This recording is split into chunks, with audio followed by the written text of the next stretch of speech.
What would a relationship be without a little emotion?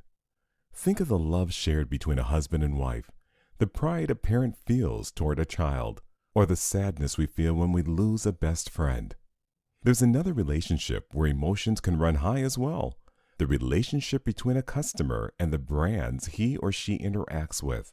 For call center representatives of these brands, being able to identify and deal with not only your own emotions, but also those of your callers will go a long way toward fostering good relations and retaining customers for the long haul. It's a concept known as emotional intelligence. You might not consider a call from a customer part of a relationship, but that's exactly what it is.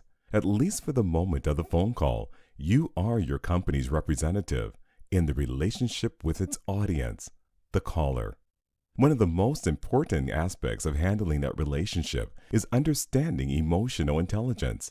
Simply put, emotional intelligence is your ability to identify, handle, and control your own emotions while being aware of and managing the emotions of others. Emotional intelligence is made up of 5 key areas: self-awareness, understanding how you feel and your impact on other people; self-regulation, controlling and managing your emotions; motivation, persevering even in the face of obstacles; empathy, recognizing others' emotions; and social skills, managing the emotions of others in a relationship. Let's start by looking at your own emotional intelligence. Before you can understand and manage the emotions of others, you need to have a firm grasp on how the elements of emotional intelligence apply to you. First, recognize your own emotions so you can manage them effectively. What triggers you or sets you off? What helps you deal with stressful situations? Maybe it's breathing exercises or thinking before responding. Work at staying calm and positive by focusing on a solution to whatever emotion is creeping up on you. Second, find ways to motivate yourself when the going gets tough. We all have had bad days, but call center representatives don't have the luxury of hiding away until the storm clouds pass. Set personal goals for your work that give you something positive to focus on when things get negative. Need to work on growing your emotional intelligence? Look at each area of your emotional intelligence and ask yourself some hard questions. For self-awareness, what emotions do I feel most frequently? How can I use the positive emotions to improve a situation? And how can I turn negative emotions around? For self-regulation, what triggers my good, bad emotions? And what control do I have to change those? For motivation, am I a morning person or an evening person? What do I get excited over? And what attainable goals can I set for myself? For empathy, how do people express themselves when they're happy, angry, satisfied, frustrated? And how would I feel if the situation were reversed? And for social skills, how do my emotions impact the caller? And what can I change to help improve customers' emotions or experiences? Once you have a firm grasp on your own emotions, it's time to focus on those of others.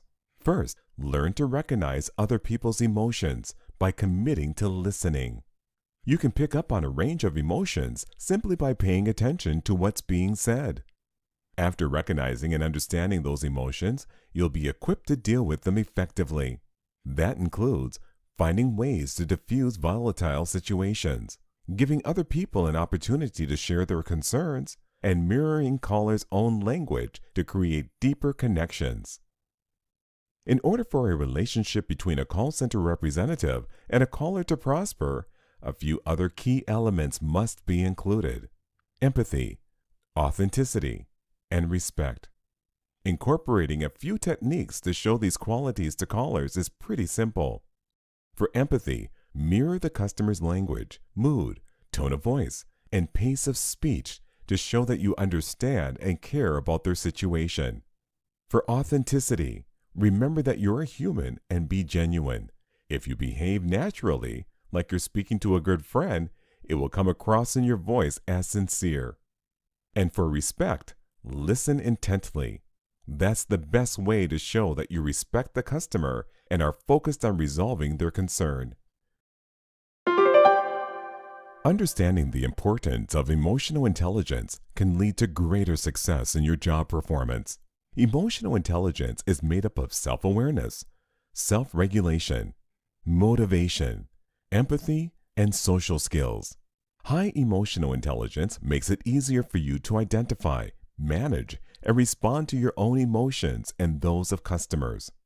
If you need to brush up on your emotional intelligence, ask yourself some honest questions about the emotions you feel, how they impact situations around you, and what you can do to better understand others. Focusing on other people's emotions requires understanding where people are coming from by listening and then working to manage a solution through empathy, authenticity, and respect.